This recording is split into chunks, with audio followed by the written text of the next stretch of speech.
Hello everyone, good morning সবাইকে। সবাই কেমন আছো? আশা করি সবাই ভালো আছো। আর আমি কাজল আমার নতুন আড্ডা ব্লগে তোমাদের সকলকে স্বাগত জানাই।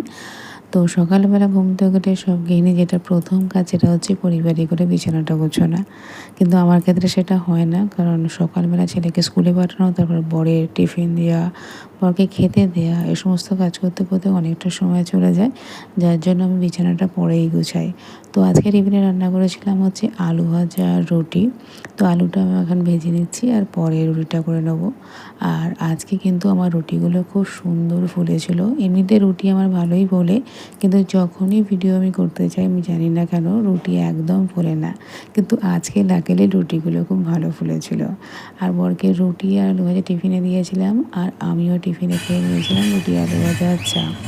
তো আজকে একটু মাছের বাজারে গিয়েছিলাম চিংড়ি মাছ আনার জন্য, পুঁই শাক দিয়ে করবো বলে। আর দোকানে একটু ভিড় ছিল, যার জন্য সময় হাতে ছিল, তাই ভিডিওটা করা। আর এই যে বাজারে এত মাছ পাওয়া যায়, তোমরা জানলে অবাক হবে কিনা জানি না, আমি কিন্তু অধিকাংশ মাছেরই নাম জানি না।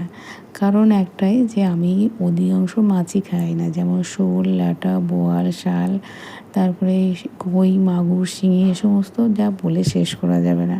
তাই যখনই মাছের বাজারে যাই তো দোকানদারকে এইটা কি ওইটা কি মাছের নাম জিজ্ঞাসা করে থাকি, মাছের নাম জানার জন্য। তো আজকে পুঁই শাক দিয়ে চিংড়ি মাছ করবো, সেই জন্যই চিংড়ি মাছটা এনেছিলাম, কিন্তু ভুলবশত আমি ভিডিওটা করতে একদমই ভুলে গেছি, যার জন্য শেয়ার করতে পারলাম না। নেক্সট টাইম কিন্তু আমি পুঁই শাক দিয়ে চিংড়ি মাছ করলে অবশ্যই তোমাদের সাথে শেয়ার করবো। ততক্ষণ মধ্যে তোমরা সুস্থ থেকো, ভালো থেকো, দেখা হচ্ছে পরের ভিডিওতে। টাটা।